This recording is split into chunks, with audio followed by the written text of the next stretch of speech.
ಇಡೀ first time release ಮಾಡಿದ್ರು. ಆ ಅದೊಂದು ಚೇಂಜ್ ಓವರ್ ಪೀರಿಯಡ್. ಆ ಟೈಮಲ್ಲಿ ನಾನು ಬಂದಿದ್ದು. ಈಗ ಅಫ್ಕೋರ್ಸ್ ಈಗ ಮುಂಚೆ ಕ್ವಾಲಿಟಿಗೆ ಸಿಕ್ಕಾಪಟ್ಟೆ ಬೆಲೆ ಇತ್ತು. ಕಾರಣ ಒಂದು ಕ್ಯಾಸೆಟಲ್ಲಿ ಅಷ್ಟು ಚೆನ್ನಾಗಿ ಕ್ವಾಲಿಟಿ ಬರ್ತಾ ಇರಲಿಲ್ಲ ಅಂತ ಸಿ ಡಿ ಬಂತು. ಸಿ ಡಿಯಿಂದ ಇನ್ನೊಂದು ಪ್ರಾಬ್ಲಮ್ ಆಗಿದ್ದು ಪೈರಸಿ ಜಾಸ್ತಿ ಆಯಿತು. ಈಗ ಏನಾಗುತ್ತೆ ಅಂದರೆ ಒಂದೊಂದು ಫೈಲ್ 80 MB ಫೈಲ್ ಇರುತ್ತೆ. ಇದನ್ನು ಕಂಪ್ರೆಸ್ ಮಾಡಿ 2 MB 3 MB ಮಾಡಿ ಒಂದು ಪೆನ್ ಡ್ರೈವಲ್ಲಿ ಸಿಕ್ಕಾಪಟ್ಟೆ ಸಾಂಗ್ಸ್ ಹಾಕ್ಬಿಡ್ತಾರೆ. ಸೊ ಡೆಫಿನೆಟ್ಲಿ ಕ್ವಾಲಿಟಿ ಕಮ್ಮಿ ಆಗುತ್ತೆ. ಇದೊಂದು ನೆನಪು ಮಾಡೋಕ್ಕೆ ನಮ್ಮ ಆ್ಯಕ್ಚುಲಿ ಟಿಕೆಟ್ ಪ್ರೊಡಕ್ಷನ್ ಐಡಿಯಾ ಇದು ಆ್ಯಕ್ಚುಲಿ ತುಂಬ ಖುಷಿಯಾಯಿತು. ಆ್ಯಂಡ್ ಫಿಲ್ಮ್ ಆ್ಯಕ್ಚುಲಿ ಇದರಲ್ಲಿ ಸಾಂಗ್ಸ್ ಅಂತ ಇರಲಿಲ್ಲ.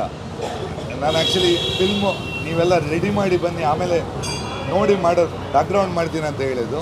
ಬಟ್ ಆ್ಯಕ್ಚುಲಿ ಮಾಂಟಾಜಸ್ ಒಂದಷ್ಟು ಪೋರ್ಷನ್ಸ್ ಇತ್ತು. ಅಲ್ಲಿಗೆ we filled up 3 song record ಮಾಡಿ ಹಾಕಿದ್ವಿ. ಸೊ ಹೊಸ ಡೈರೆಕ್ಟ್ರು ಅಂದರೆ ವಿನಾಯಕ್ ಬಗ್ಗೆ ಹೇಳ್ಬೇಕಂದ್ರೆ ವೆರಿ ಫಸ್ಟ್ ಡೈರೆಕ್ಷನಲ್ಲಿ ನೀವು ಬರ್ಕೊಡ್ತೀನಿ ಹೊಸಬ ಅಂತ ಅನಿಸಲ್ಲ. It looks very experienced. ಪಿಕ್ಚರ್ನ ಫ್ಲೋ ತುಂಬ ಚೆನ್ನಾಗಿ ಮಾಡಿದ್ದಾನೆ. ಅಂದರೆ ಈಗೇನೊಂದು ಫ್ಲೋ ಇದೆ, it takes up, slow take off. Performance ಅಷ್ಟೇ. ಎಲ್ಲರೂ ಐ ಥಿಂಕ್ ಎಲ್ಲ ಆ್ಯಕ್ಟರ್ಸ್ ತುಂಬ ಚೆನ್ನಾಗಿ ಮಾಡಿದ್ದಾರೆ. ಆ್ಯಂಡ್ ಗಿಂತ ಅವ್ರು ಮಾತಾಡೋದು ಬೆಟರ್. ಸೊ ಅಬೌಟ್ 3 ಸಾಂಗ್ಸ್ ಇದೆ ಈ ಫಿಲ್ಮಲ್ಲಿ. And film has come out wonderful, really good, ತುಂಬ ಚೆನ್ನಾಗಿ ಬಂದಿದೆ. ನಿಮ್ಮ ಮನೆಯಲ್ಲಿ ಕಲೆಕ್ಷನ್ಸ್ ಇಟ್ಕೊಂಡಿದ್ದೀರಾ? ಇನ್ನೂ ಇದೆ ತುಂಬ ಇದೆ. ಇನ್ನು ನನ್ನ ಲೆಕ್ಕದಲ್ಲಿ ಒಂದು ಗೋಡೌನ್ ಥರ ಇದೆ. ಎಲ್ಲ ನನ್ನ ಹಳೆ ಕ್ಯಾಸೆಟ್ಸು. ಯಾಕಂದರೆ ಮುಂಚೆ ನಮಗೆ ಒಂದು 200 ಕ್ಯಾಸೆಟ್ಗೆ ಹೀಗೆ ಕಂಪನಿಯವ್ರು ಕೊಡ್ತಾಯಿದ್ರು. 100 ಕ್ಯಾಸೆಟು ಫ್ರೆಂಡ್ಸಿಗೆ ಕೊಡೋಕ್ಕೆ ನಮಗೆ ಅಂತ ಕೊಡ್ತಾಯಿದ್ರು. ಸೊ ಯೂಶ್ವಲ್ ಸ್ಟಾಕ್ ಇರುತ್ತೆ. ನಂದು ಹೆಚ್ಚಾಗಿ I think at least 50% of my collections cassette ನನ್ನ ಹತ್ರ ಇದೆ. ಇನ್ನೂ ಇಟ್ಕೊಂಡಿದ್ದೀನಿ ಭದ್ರವಾಗಿ. ಅದರಲ್ಲಿ ಏನೋ ಆರ್ಟ್ ವರ್ಕ್ ಮಾಡೋಣ ಅಂತ ಇದ್ದೀವಿ. ಬಟ್ ಇದನ್ನು ಮರ್ತಿದ್ದಾರೆ, ಯಾಕೆಂದರೆ ಇವತ್ತು ಪ್ಲೇಯರ್ಸು ಇಲ್ಲ. ಆಮೇಲೆ ಈ ಫಾರ್ಮ್ಯಾಟ್ ಮ್ಯಾಗ್ನೆಟಿಕ್ ಟೇಪ್ ಫಾರ್ಮ್ಯಾಟು ಈಗ ಇಟ್ಸ್ ಜಸ್ಟ್ ವ್ಯಾನಿಶ್ಡ್ ಔಟ್. ತುಂಬ ಜನ ಗೊತ್ತು, ಇದು ನೋಡೂ ಇರೋಕ್ಕಿಲ್ಲ ಅದು.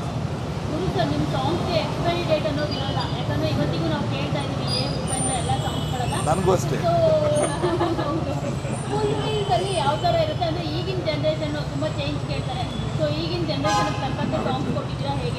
ಈಗಿನ ಜನ್ರೇಷನ್ ಕೇಳೋದು ಹಳೆ ಸಾಂಗ್, ಎಲ್ಲ ರಿಮಿಕ್ಸ್ ಸಾಂಗ್ಸ್, ಹಿಂದಿಯಲ್ಲಾಗಲಿ ಕನ್ನಡದಾಗಲಿ.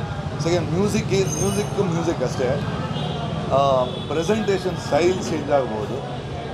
ಅದು ಬಿಟ್ಟು ಸಂಗೀತ ಅಂತ ಚೇಂಜ್ ಆಗೋಕ್ಕೆ ಸಾಧ್ಯನಿಲ್ಲ.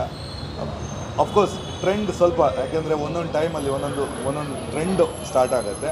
ಆ ಟ್ರೆಂಡಿಗೆ ತಕ್ಕಂತ ಹೋಗೋದು ಬಿಟ್ಟರೆ ಸಂಗೀತ ಯಾವತ್ತೂ ಶಾಶ್ವತ. ಸಂಗೀತನ ಎಲ್ಲ ಟೈಮ್ ಎಲ್ಲರೂ ಅಪ್ರಿಷಿಯೇಟ್ ಮಾಡ್ತಾರೆ. Thank you.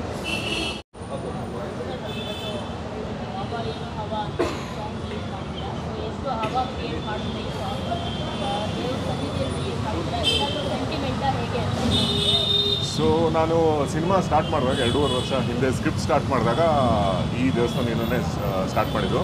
ಆಂಜನೇಯ ಭಕ್ತ ನಂಬ್ತೀನಿ. ಸೊ ಸ್ಟಾರ್ಟ್ ಮಾಡಿ ಇವತ್ತು ಸಕ್ಸಸ್ಫುಲ್ಲಾಗಿ ಫಿನಿಷ್ ಮಾಡಿ ಸಿನಿಮಾದ ಕಾರ್ಯಕ್ರಮ ಮುಂದೆ ಸ್ಟಾರ್ಟ್ ಮಾಡ್ತೀವಿ ಪ್ರಮೋಷನ್. ಅದಕ್ಕೋಸ್ಕರ ಇದರಿಂದನೇ ಸ್ಟಾರ್ಟ್ ಮಾಡೋಣ ಅಂತ ಪ್ಲ್ಯಾನ್ ಮಾಡಿದ್ದು. ಆ್ಯಂಡ್ ಕ್ಯಾಸೆಟ್ಟು ಗುರುವಣ್ಣ ಯಾವಾಗಲೂ ಹೇಳೋರು ಹಳೆ ಕಾಲದಲ್ಲಿ ಅವ್ರಿಗೆ ಎಷ್ಟು ಕ್ಯಾಸೆಟ್ ಸೆಲ್ ಔಟ್ ಆಗೋದು ಅಂತ. ಸೊ ಆ ಕಾರಣಕ್ಕೋಸ್ಕರ ಆ ನಾಸ್ಟಾಲ್ಜಿಯಾ ಕ್ರಿಯೇಟ್ ಆಗಲಿ ಅಂದ್ಬಿಟ್ಟು ಈ ಕ್ಯಾಸೆಟ್ ಪ್ರಮೋಷನ್ ಐಡಿಯಾ ಪ್ಲ್ಯಾನ್ ಮಾಡಿದ್ದು. ಹೌದು, ತುಂಬ ಹುಡುಕಾಟ ಮಾಡಿದ್ವಿ. ಯಾಕಂದರೆ ಇವಾಗ ಕ್ಯಾಸೆಟು ಸಿಗ್ತಾಯಿಲ್ಲ, ರೆಕಾರ್ಡ್ ಮಾಡೋರು ಸಿಗ್ತಾಯಿಲ್ಲ. ಸೊ ಕಷ್ಟಪಟ್ಟು ಮಾಡಿದ್ದೀವಿ. ಆ್ಯಂಡ್ ಇಟ್ಸ್ ವರ್ತ್ ಇಟ್ ಅನ್ಸುತ್ತೆ. ಆ್ಯಂಡ್ ಡೆಫಿನೆಟ್ಲಿ ಸಾಂಗು ಕೂಡ ಅಷ್ಟು ಚೆನ್ನಾಗಿ ಮೂಡ್ ಬಂದಿದೆ. ವಿಜಯ್ ತಾರಸ್ ಮತ್ತು ಸುನಿಧಿ ಅವರು ಹಾಡಿದ್ದಾರೆ. ನೀವೆಲ್ಲರೂ ಖಂಡಿತವಾಗ್ಲೂ ಇಷ್ಟಪಡ್ತೀರಾ ಅಂತ ನನಗೆ ಅಶ್ಯೂರೆನ್ಸ್ ಇದೆ.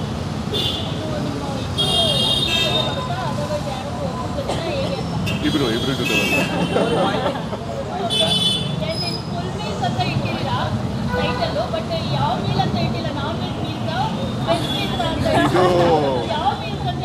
ಇದು ಫುಲ್ ಮೀಲ್ಸ್ ಅಂತ ಸಿನಿಮಾ ಟೈಟಲು. ಬಟ್ ಇದು ಭಾವನೆಗಳ meals, emotion of full meals. ನೀವೆಲ್ಲರೂ ನೋಡಿದಾಗ ಖಂಡಿತವಾಗ್ಲೂ ಕನೆಕ್ಟ್ ಆಗ್ತೀರಾ ಅಂತ ನನಗೆ ನಂಬಿಕೆ ಇದೆ.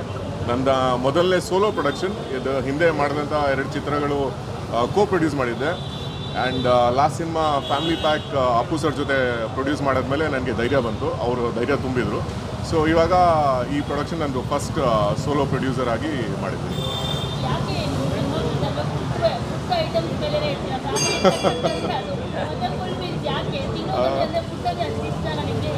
ಎಲ್ಲರಿಗೂ ಫುಡ್ ಅಂದರೆ ಇಷ್ಟನೇ. ನನ್ನ ಬಿಸ್ನೆಸ್ಸು ಫುಡ್ ಬಿಸ್ನೆಸ್ಸೇ ಆ್ಯಂಡ್ ಐ ಥಿಂಕ್ ಕನೆಕ್ಟ್ ಆಗುತ್ತೆ ಎಲ್ಲರಿಗೂ. ಸೊ ಆವಾಗ ಇವೆನ್ಚುಲಿ ಯಾರು ಚೆನ್ನಾಗಿ ಮಾಡ್ತಾರೆ ಅವ್ರಿಗೊಂದು 50,000 ಗಿಫ್ಟ್ ಕೊಡ್ತೀವಿ ಅಂತ ಹೇಳ್ತಾ ಇದ್ದೀವಿ.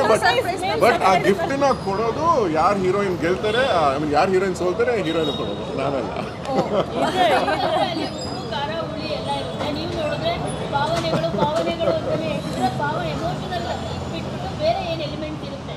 ಸಿನಿಮಾ ಅಲ್ಲ, ಇಬ್ಬರು ಸುಂದರವಾಗಿರೋಂಥ ಹೀರೋಯಿನ್ಸ್ ಇದ್ದಾರೆ, ಇಬ್ಬರು ಹೀರೋಸ್ ಇದ್ದಾರೆ, ನಾನು ಮತ್ತು ಸೂರಜ್ ಅವರು.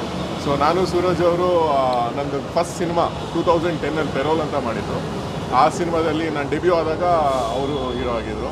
ಸೊ ಈ ಕ್ಯಾರೆಕ್ಟರ್ಗೆ ಅವ್ರು ತುಂಬ ಮ್ಯಾಚ್ ಆಗ್ತಾರೆ ಅನ್ಸಿದ್ರು. ಅದಕ್ಕೋಸ್ಕರ ನಾನು ರೀಚ್ ಔಟ್ ಆದೆ ಸೂರಜ್ ಅವ್ರಿಗೆ, ದಯವಿಟ್ಟು ಕೇಳಿ ಕತೆ ಅಂತ. ಕತೆ ಕೇಳಿದ್ಮೇಲೆ I didn't have any questions. ತುಂಬ ಸಪೋರ್ಟಿವ್ ಆಗಿದ್ದಾರೆ. ಆ್ಯಂಡ್ ಈ ಸಿನಿಮಾಲಿ ಗುರುವಣ್ಣನೂ ಅಷ್ಟೇ ನನ್ನ 15-16 ವರ್ಷದ ರಿಲೇಷನ್ಶಿಪ್. ಆ್ಯಂಡ್ ಇದು ನನ್ನ ಗುರುವಣ್ಣನ ಜೊತೆ 2ನೇ ಸಿನಿಮಾ. ಅವ್ರ ಜೊತೆ ಲಾಸ್ಟ್ ಟೈಮ್ ಫ್ಯಾಮಿಲಿ ಪ್ಯಾಕ್ ಮಾಡಿದ್ವಿ, ಇದರಲ್ಲಿ ಫುಲ್ ಮೀಲ್ಸಲ್ಲಿ 2ನೇ ಸಲ ಕೊಲಾಬ್ರೇಟ್ ಮಾಡಿದ್ವಿ. ಅದ್ಭುತವಾದಂಥ ಮ್ಯೂಸಿಕ್ ಕೊಟ್ಟಿದ್ದಾರೆ. ಆಲ್ಮೋಸ್ಟ್ ಒಂದು 6 to 8 months ಸಿನಿಮಾಗೆ ಟೈಮ್ ಕೊಟ್ಟು, ಸಿನಿಮಾ RR ಇರ್ಬೋದು, ಸಾಂಗ್ಸ್ಗೆ ಅಷ್ಟು ಟೈಮ್ ಕೊಟ್ಟು ವರ್ಕ್ ಮಾಡಿದ್ದಾರೆ. So November 21.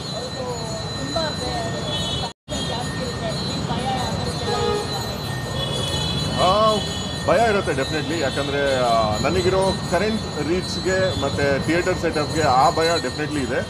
ಬಟ್ ಸಿನಿಮಾ ಮೇಲೆ ಕಾನ್ಫಿಡೆನ್ಸ್ ಇದೆ. ಆ್ಯಂಡ್ ಐ ಥಿಂಕ್ ಜನಕ್ಕೆ ಇಷ್ಟ ಆದರೆ ಅದ್ರ ಮುಂದೆ ಇನ್ಯಾರೂ ಡಿಸೈಡರ್ ಅಲ್ಲ. ಯಾವುದೇ ಸಿನಿಮಾ ಬರಲಿ, ಅಫ್ಕೋರ್ಸ್ ಓಪನಿಂಗ್ ವೀಕ್ ಅವ್ರಿಗೆ ಜಾಸ್ತಿ ಸಿನಿಮಾ ಥಿಯೇಟರ್ ಸಿಗ್ಬೋದು, ನಮಗೆ ಕಮ್ಮಿ ಆಗ್ಬೋದು. ಬಟ್ ಒಂದು 2-3 ದಿನದಲ್ಲಿ ಗೊತ್ತಾಗ್ಬಿಡುತ್ತೆ ಸಿನಿಮಾ ಚೆನ್ನಾಗಿದೆಯಾ, ಜನ ರಿಸೀವ್ ಮಾಡಿದ್ದಾರೆ ಅಂತ. ಸೊ ಅವ್ರು ರಿಸೀವ್ ಮಾಡಾದ್ಮೇಲೆ ಐ ಡೋಂಟ್ ಥಿಂಕ್ ಏನೋ ಪ್ರಾಬ್ಲಮ್ ಆಗುತ್ತೆ ಅಂತ. ಎಲ್ರಿಗೂ ನಮಸ್ಕಾರ.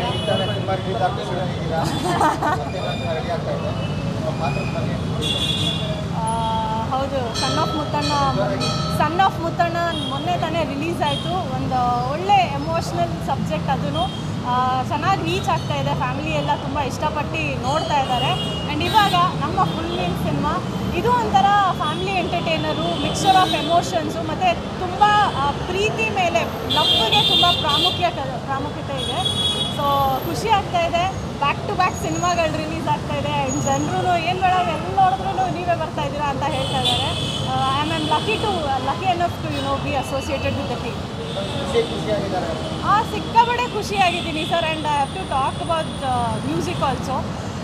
ಗುರು ಸರ್ ಜೊತೆ ನಾವು ಅಸೋಸಿಯೇಟ್ ಆಗಿರೋದಕ್ಕೆ ನಿಜವಾಗ್ಲೂ ನಮಗೆ ಒಂಥರ ಲಕ್ ಅಂತ ಹೇಳಬೇಕು. ಯಾಕಂದರೆ ಎಲ್ಲರಿಗೂ ಆ ಆಪರ್ಚುನಿಟಿ ಸಿಕ್ಕಿಲ್ಲ. ಸಾಕಷ್ಟು ವರ್ಷಗಳಿಂದ ಅವರು ಸಿನಿಮಾಗಳದೇ ನಾವೊಂದು ವಿಡಿಯೋ ಕೂಡ ರಿಲೀಸ್ ಮಾಡಿದ್ವಿ, ವೇರ್ ಅವರಷ್ಟು ಸಿನಿಮಾಗಳು ತೊಗೊಳ್ದೆ ತುಂಬ ಚೂಸಿಯಾಗೆ ಸೆಲೆಕ್ಟ್ ಮಾಡ್ತಾಯಿದ್ರು ಸಬ್ಜೆಕ್ಟ್ಸ್ ಎಲ್ಲ. ಇವಾಗ ನಮ್ಮ ಲಕ್ ಅವ್ರು ನಮ್ಮ ಜೊತೆ ಇದ್ದಾರೆ. ಸೊ ನೋಡೋಣ ಹೇಗಾಗುತ್ತೆ ಅಂತ ಐ ಆಮ್ ಎಕ್ಸೈಟೆಡ್.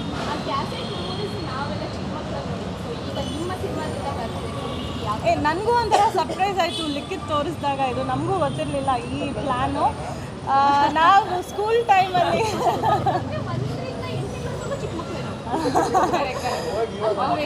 ಹೌದು ಟೇಪ್ ರೆಕಾರ್ಡ್ರಲ್ಲಿ ಕ್ಯಾಸೆಟ್ ಹಾಕ್ಕೊಂಡು ಡಾನ್ಸ್ ಪ್ರಾಕ್ಟೀಸ್ ಮಾಡಿದ ನೆನಪು ನನಗೆ. ಸೊ ಆ ನಾಸ್ಟಾಲ್ಜಿಯಾ ಫೀಲ್ನ ತಿರ್ಗಾ ವಾಪಸ್ಸು ಟೇಪ್ ರೆಕಾರ್ಡ್ರಲ್ಲಿ ಇವತ್ತು ಹಾಡು ಕೇಳಿದ್ದು ನಂಗೆ ನಿಜವಾಗ್ಲೂ ಸಖತ್ ಒಂಥರ ರಿಫ್ರೆಶಿಂಗ್ ಆಗಿತ್ತು. ಸೊ ಒಂದು ಹೊಸ ಐಡಿಯಾ, ಹೊಸ ಪ್ರಮೋಷನ್ ಮುಖಾಂತರ ನಾವು ಬರ್ತಾಯಿದ್ದೀವಿ. ಇವತ್ತಿಂದ ನಮ್ಮ ಪ್ರಮೋಷನ್ ಸ್ಟಾರ್ಟ್ ಮಾಡ್ತಾಯಿದ್ದೀವಿ. ಜನರಿಗೆ ಖಂಡಿತ ಇದೊಂದು ಮಿಕ್ಸ್ಚರ್ ಆಫ್ ಎಮೋಷನ್ಸ್ ಆಗಿರ್ಬೋದು, ಲವ್ ಆಗಿರ್ಬೋದು, ಕಾಮಿಡಿ ಆಗಿರ್ಬೋದು. It's a rom com genre also. ಒಳ್ಳೆ ಟೆಕ್ನಿಷಿಯನ್ಸು, ಒಳ್ಳೆ ಆ್ಯಕ್ಟರ್ಸು ಎಲ್ಲರೂ ಒಂದು ಕಾಂಬಿನೇಷನಲ್ಲಿ, ಒಂದು ಕೊಲ್ಯಾಬ್ರೇಷನಲ್ಲಿ ಮಾಡಿದ್ದೀವಿ. ಸೊ ದಯವಿಟ್ಟು ಸಿನಿಮಾ ಥಿಯೇಟ್ರಿಗೆ ಬಂದುಬಿಟ್ಟು November 21 ನಾವು ಬರ್ತಿದ್ದೀವಿ. ಸಿನಿಮಾ ನೋಡಿ ಅಂತ ಹೇಳ್ಬೋದು.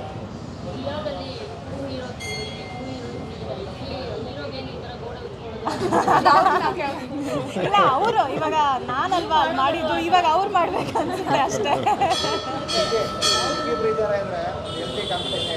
ಅಲ್ಲ, ಇವ್ರಿಗೂ ಇಬ್ರು ಹೀರೋಸ್ ಇದ್ದಾರೆ.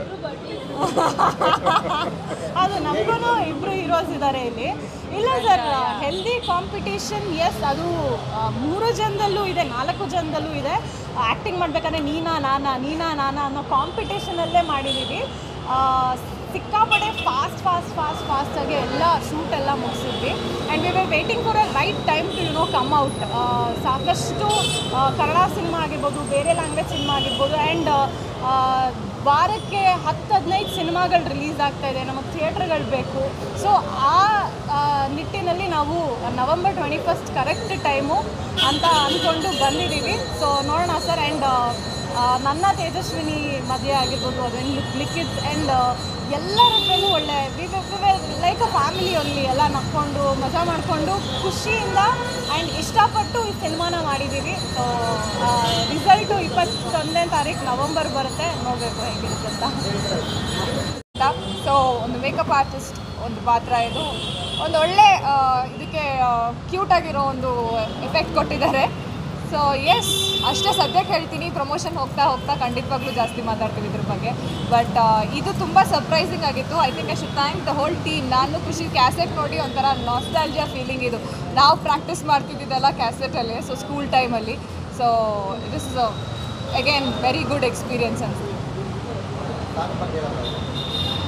ಅವ್ರು ಹೇಳ್ತಿದ್ದಾಗೆ ಗುರು ಸರ್ದು ಮ್ಯೂಸಿಕ್ ಈಸ್ ನೆವರ್ ಔಟ್ಡೇಟೆಡ್. ಇವಾಗಲೂ ವಿ ಲಿಸನ್ ಟು ದ್ಯಾಟ್, ಒಂದು ಜೋಶ್ ಕೊಡುತ್ತೆ.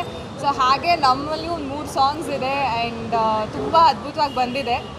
ಐ ಹೋಪ್ ಎಲ್ಲರಿಗೂ ಇಷ್ಟ ಆಗುತ್ತೆ ಆ್ಯಂಡ್ ಶೇರ್ ಮಾಡಿ, ನೀವೆಲ್ಲ ಸಪೋರ್ಟ್ ಮಾಡಿ. ಎಲ್ಲರೂ ಆ್ಯಕ್ಚುಲಿ ನಾವು ಸಿಗ್ತಿದ್ದಾಗ ಎಲ್ಲರೂ ಕೇಳ್ತಾಯಿದ್ರಿ ಫುಲ್ ಮೀಲ್ಸ್ ಯಾವಾಗ ಮೇಡಮ್ ಅಂತ. So finally full meals November 21st release ಆಗ್ತಾ ಇದೆ. ಸೊ ನಮ್ಮ ಪ್ರಮೋಷನ್ಗಳಿಗೆಲ್ಲ ನಿಮ್ಮ ಸಪೋರ್ಟ್ ಇರಲಿ ಅಂತ ಕೇಳ್ಕೊತೀನಿ ಸರ್. ಶೂಟಿಂಗ್ ಎಕ್ಸ್ಪೀರಿಯನ್ಸ್ ಅದೇ ಅವ್ರು ಹೇಳಿದಾಗೆ ಒಳ್ಳೆ ಫ್ಯಾಮಿಲಿ ಥರ ನಾವು ಶೂಟಿಂಗ್ ಮಾಡಿದ್ದೀವಿ ಆ್ಯಂಡ್ ತುಂಬಾ we had lot of fun. ನೀವು ಕೇಳಿದ್ರಿ ಕಾಂಪಿಟೇಷನ್ ಇರುತ್ತಲ್ಲ 2 ಹೀರೋಯಿನ್ಗಳಿದ್ದಾಗ ಅಂತ. ಬಟ್ ಕಾಂಪಿಟೇಷನ್ ಹೆಲ್ದಿ ಇದ್ದೇ ಇರುತ್ತೆ ಆಬ್ವಿಯಸ್ಲಿ, ಬಟ್ ತುಂಬಾ ಒಂದೊಳ್ಳೆ ಬಾಂಧವ್ಯ ಬೆಳೆದಿದೆ. ಖುಷಿ ಅವರಾಗಲಿ, ಅವರು ನಮ್ಮಿಬ್ಬರ ಮಧ್ಯೆ ಅದೊಂಥರ ಅನ್ಹೆಲ್ದಿ ಕಾಂಪಿಟೇಷನ್ ಇರಲೇ ಇಲ್ಲ. ನಾವು ಚೆನ್ನಾಗಿ ಕಾಣ್ದಿಲ್ಲ, ಏನಾದರೂ ಒಂದು ಡಿಫೆಕ್ಟ್ ಏನಾದರೂ ಮಾಡಬೇಕು ಅಂದರೆ ಅವ್ರು ಹೇಳ್ತಿದ್ರು, ಇಲ್ಲ it was vice versa. So they was a healthy competition and very nice relationship between us. So ನಡೆದಿದೆ. ಪ್ರಮೋಷನ್ಗೆ ತುಂಬ ಪ್ಲ್ಯಾನ್ ಮಾಡಿಕೊಂಡೆ ಡೇಟ್ ಅನೌನ್ಸ್ಮೆಂಟ್ ಮಾಡಿದ್ದ. ಹೇಗೆ ಬಂದಿದೆ ಸಿನಿಮಾ, ಯಾವ ಹಂತದಲ್ಲಿ? ನಮಸ್ಕಾರ, ನನ್ನ ಹೆಸರು ಎನ್ ವಿನಾಯಕ ಅಂತ. ಇದು ನನ್ನ ಫಸ್ಟ್ ಡೆಬ್ಯೂಟ್ ಡೈರೆಕ್ಷನ್ನು, ಚೊಚ್ಚಲ ನಿರ್ದೇಶನ. ನಾನು ಅಸಿಸ್ಟೆಂಟ್ ಅಸೋಸಿಯೇಟಾಗಿ ಕೆಲಸ ಮಾಡ್ತಾಯಿದ್ದೆ. ಇದು ನನ್ನ ಫಸ್ಟ್ ಡೈರೆಕ್ಷನ್ನು, ಫುಲ್ ಮೀಲ್ಸ್ ಅಂತ, ರೊಮ್ಯಾಂಟಿಕ್ ಕಾಮಿಡಿ ಜಾನರು. ಶೂಟ್ ಎಲ್ಲ ಮುಗಿದಿದೆ. ನಾವು November 21st ಬರಬೇಕಂತ ಇದ್ದೀವಿ. ಆ್ಯಕ್ಚುಲಿ ಸಿನಿಮಾ ಚೆನ್ನಾಗಿ ಬಂದಿದೆ. ಇವತ್ತು ನಾವು ಗುರುಕಿರಣ್ ಸರ್ ಅವರು ಕ್ಯಾಸೆಟ್ ಟೀಮಿನ ಕಿಂಗ್ ಅವರು. ನಾವು ಅವ್ರ ಕ್ಯಾಸೆಟ್ನೆಲ್ಲ ಹಾಕ್ಕೊಂಡು ಸಿನಿಮಾ, ಉಪೇಂದ್ರ ಸಿನಿಮಾ ಎಲ್ಲ ಹಾಡುಗಳನ್ನು ಅವ್ರ ಕ್ಯಾಸೆಟಲ್ಲಿ ಹಾಕ್ಕೊಂಡು ಪ್ಲೇ ಮಾಡ್ಕೊಂಡು ಮಜಾ ಮಾಡ್ತಾಯಿದ್ವಿ. ಈಗ ಅದೇ ಥರದ ಐಡಿಯಾನ ನನಗೆ ಲಿಖಿತ್ ಸರ್ ಹೇಳಿದ್ರು, ಅವ್ರಿಗೆ ಟ್ರಿಬ್ಯೂಟ್ ಥರ ಒಂದು ಕ್ಯಾಸೆಟಲ್ಲಿ ಪ್ಲ್ಯಾನ್ ಮಾಡೋಣ ಅಂದರು. ಓಕೆ ಸರ್, ಕ್ಯಾಸೆಟಲ್ಲೂ ಪ್ಲ್ಯಾನ್ ಮಾಡೋಣ, ಸಾಂಗ್ನ ಕ್ಯಾಸೆಟಲ್ಲೇ ಪ್ಲೇ ಮಾಡೋಣ ಅಂತ ಪ್ಲ್ಯಾನ್ ಮಾಡಿದ್ವಿ. ಒಂದು ಕ್ರಿಯೇಟಿವ್ ಆಗಿರುತ್ತೆ, ಎಕ್ಸಿಕ್ಯೂಟ್ ಮಾಡೋಣ ಅಂತ. ಆಮೇಲೆ ಫುಲ್ ಮೀಲ್ಸ್ ಅಂತ ಕೇಳ್ತಾಯಿದ್ರು ಸರ್, ಹೇಳ್ತಾಯಿದ್ರು ಭಾವನೆಗಳ ಫುಲ್ ಮೀಲ್ಸ್ ಅಂತ. ಅಂದರೆ ಎಲ್ಲ ಥರ ಎಮೋಷನ್ಸ್ ಇದೆ. ಆಮೇಲೆ ಒಂದು ಊಟ ಅಂದರೆ ನಿಮಗೆ ಎಲ್ಲ ಥರದ್ದು ವಿಷಯಗಳು ಇರಬೇಕು. ಉಪ್ಪಿನಕಾಯಿ ಆಗಿರ್ಬೋದು, ಪಲ್ಯ ಆಗಿರ್ಬೋದು, ಎಲ್ಲ ಥರದ್ದು ಇರಬೇಕು. ಅದೇ ಥರ ಇದು ಫುಲ್ ಮೀಲ್ಸು, ಎಲ್ಲ ಎಮೋಷನ್ಸ್ ಇದೆ. ಒಂದು ಪರ್ಫೆಕ್ಟ್ ಪ್ಲ್ಯಾಟರ್ ಅಂತ ಹೇಳ್ಬೋದು ಸರ್. ಇದೊಂದು ಲವ್ ಸ್ಟೋರಿ, ಆಮೇಲೆ ಒಂದು ಫೋಟೋಗ್ರಾಫರ್ ಜರ್ನಿ ಸರ್. ಅಂದರೆ ಈ ಸಿನಿಮಾದಲ್ಲಿ ನಮ್ಮ ನಾಯಕ ಒಬ್ಬ ವೆಡ್ಡಿಂಗ್ ಫೋಟೋಗ್ರಾಫರು. ಅವನು ಒಂದು ವೆಡ್ಡಿಂಗ್ ಹೋದಾಗ, ಮದುವೆ ಪ್ರೀ ವೆಡ್ಡಿಂಗ್ ಶೂಟ್ ಹೋದಾಗ ಏನಾಗುತ್ತೆ ಅನ್ನೋದು ಸಿನಿಮಾದ ಕತೆ. ಇದು ಜಾನರು. ಇದರಲ್ಲಿ ನಮ್ಮ ಮದುಮಗಳಾಗಿ ಖುಷಿ ರವಿ ಅವರಿದ್ದಾರೆ, ಮೇಕಪ್ ಆರ್ಟಿಸ್ಟಾಗಿ ನಮ್ಮ ತೇಜಸ್ವಿನಿ ಶರ್ಮಾ ಇದ್ದಾರೆ, ಆಮೇಲೆ ಫೋಟೋಗ್ರಾಫರ್ ಆಗಿ ನಮ್ಮ ಲಿಖಿತ್ ಶೆಟ್ಟಿ ಅವರಿದ್ದಾರೆ. ಮದುವೆ ಗಂಡು ನಮ್ಮ ಸೂರಜ್ ಲೋಕ್ರೆ ಅವರಿದ್ದಾರೆ ಸರ್. ಇಲ್ಲೇ ಬೆಂಗಳೂರು, ರಾಮನಗರ, ಕನಕಪುರ, ನಂದಿ ಹಿಲ್ಸ್ ಸುತ್ತಮುತ್ತ, ಬೆಂಗಳೂರು ಸುತ್ತಮುತ್ತ ಮಾಡಿದ್ದೀವಿ ಸರ್. ಆಮೇಲೆ ಈ ಸಾಂಗಿಗೆ ಸರ್ ಇದೊಂದು ಪ್ರಮೋಷನ್, ಒಂದು ಕ್ರಿಯೇಟಿವ್ ಎಲಿಮೆಂಟ್ ಆಗಿ ಲೈಕ್ ಸರ್ ಒಂದು ಕ್ಯಾಸೆಟ್ ಟೀಮಿನ ಕಿಂಗ್ ಅಲ್ವಾ, ಆಗಲೇ ಹೇಳ್ದಂಗೆ ಅವರಿಗೊಂದು ಟ್ರಿಬ್ಯೂಟು ನಮ್ಮ ಟೀಮಿಂದ. ಆಮೇಲೆ ಅವರು ನಮಗೆ ತೋರಿಸಿರೋ ಪ್ರೀತಿಯಿಂದ, ಅವರು ನಮಗೆ ಹೇಳ್ಕೊಟ್ಟಿರೋ ಜ್ಞಾನದಿಂದ. ಅಂದರೆ ಇದೊಂದು ಥರ ಟ್ರಿಬ್ಯೂಟ್ ಸರ್ ಅವರಿಗೆ. ಅಂದರೆ we have learned lot of things. ಅವ್ರ ಜೊತೆ ಒಂದೊಂದು ದಿನ ಕಳೆದಿದ್ದು ನಮಗೆ ಮಾಸ್ಟರ್ ಕ್ಲಾಸು, ಗುರು ಸರ್ ಜೊತೆ ಸ್ಪೆಂಡ್ ಮಾಡಿದ್ದು. ನಾವು ತುಂಬ ಲಕ್ಕಿ ಮತ್ತು ವೆರಿ ಹ್ಯಾಪಿ ಅವ್ರು ನಮ್ಮ ಜೊತೆ ಕೊಲಾಬ್ರೇಟ್ ಆಗಿ ಈ ಪ್ರಾಜೆಕ್ಟ್ ಮಾಡಿದ್ದು ಸರ್. 3 ಹಾಡಿದೆ ಸರ್, 2 ಬಿಟ್ ಸಾಂಗ್ಸ್ ಬರುತ್ತೆ. ಓಕೆ. ಫುಲ್ ಮೀಲ್ಸ್ ಚಿತ್ರದ ಹಾಡು ಬಿಡುಗಡೆ. ಈ ಕಾರ್ಯಕ್ರಮಕ್ಕೆ ಎಲ್ಲರೂ ಬಂದಿರೋದು ತುಂಬ ಖುಷಿ ಆಗ್ತಿದೆ. Thank you for coming. ನನ್ನ ಪಾತ್ರದ ಬಗ್ಗೆ ಮಾತಾಡಬೇಕಾದ್ರೆ ಈಗ ಸರ್ ಹೇಳ್ದಂಗೆ ಲಿಖಿತ್ ಮತ್ತು ತೇಜಸ್ವಿನಿ, ಖುಷಿ ಅವ್ರ ಫುಲ್ ಮೀಲ್ಸಲ್ಲಿ ನನ್ನ ಪಾತ್ರ ಉಪ್ಪಿನಕಾಯಿ ಥರ. ಅಂದರೆ ಉಪ್ಪಿನಕಾಯಿ ಹೇಗೆ ಮಜಾ ಕೊಡುತ್ತೋ ಆ ಥರ ನಾನು ಅವ್ರ ಫುಲ್ ಮೀಲ್ಸಲ್ಲಿ ಬಂದು ಒಂಥರ ಒಂದು ಮಜಾ ಕೊಡೋ ಥರ ಒಂದು ಪಾತ್ರ ಇದು. ಸಾಮಾನ್ಯವಾಗಿ ಹೀರೋ ಹೀರೋಯಿನ್ ಲವ್ ಸ್ಟೋರಿ ಇರಬೇಕಾದ್ರೆ ಮೂರನೇ ವ್ಯಕ್ತಿ ಬಂದಾಗ ಅದು ಲವ್ ಸ್ಟೋರಿ ಆಗುತ್ತೆ. ಸೊ ಆ ಥರ ಒಂದು ಕ್ಯಾರೆಕ್ಟರ್ ಎಂಟ್ರಿ ಬಂದಾಗ ಏನಾಗುತ್ತೆ, ಅವ್ರ ಲವ್ ಸ್ಟೋರಿಯಲ್ಲಿ ಕಾಂಪ್ಲಿಕೇಶನ್ಸ್ ಇರ್ಬೋದು, ಕಾಂಪಿಟೇಷನ್ ಇರ್ಬೋದು, ಇಲ್ಲಾಂದರೆ ಅವ್ರ ಲವ್ ಇದರಲ್ಲಿ ಏನು ಮತ್ತೆ ಎಮೋಷನ್ಸ್ ಎಕ್ಸ್ಟ್ರಾ ಏನಾದರೂ ಡೀಪಾಗಿ ಎಮೋಷನ್ಸ್ ಕ್ರಿಯೇಟ್ ಆಗುತ್ತಾ ಅನ್ನೋದೇ ಈ ಕ್ಯಾರೆಕ್ಟರಿಂದ ಅಲ್ಲಿ ರಿಜಿಸ್ಟರ್ ಆಗುತ್ತೆ. ಸೊ ಆ ಥರ ಒಂದು ಪಾತ್ರ. ನೆಗೆಟಿವ್ ಶೇಡ್ ಅಂತೂ ಏನೂ ಇಲ್ಲ ಇದರಲ್ಲಿ. It's A happy go lucky character ಅನ್ಬೋದು. ಅಫ್ಕೋರ್ಸ್ ಸೆಕೆಂಡ್ ಹಾಫಲ್ಲಿ ಈ ಕ್ಯಾರೆಕ್ಟರಿಂದ ಅವ್ರ ಲವ್ ಸ್ಟೋರಿಯಲ್ಲಿ ಏನಾಗುತ್ತೆ, ನಮ್ಮ 3 ಜನರ ಮಧ್ಯದಲ್ಲಿ ಲವ್ ಸ್ಟೋರಿ ಇರುತ್ತಾ, ಇಲ್ಲಾಂದರೆ ಫ್ರೆಂಡ್ಶಿಪ್ ಇರುತ್ತಾ, ಎಂಡಲ್ಲಿ ಫ್ರೆಂಡ್ಸ್ ಇರ್ತೀವ, ಇಲ್ಲಾಂದರೆ ಮದುವೆ ಆಗುತ್ತಾ ಅನ್ನೋದೇ ಈ ಕ್ಯಾರೆಕ್ಟರಿಂದ ಅದು ಎಂಡಿಗೆ ಆ ಥರ ಬರುತ್ತೆ.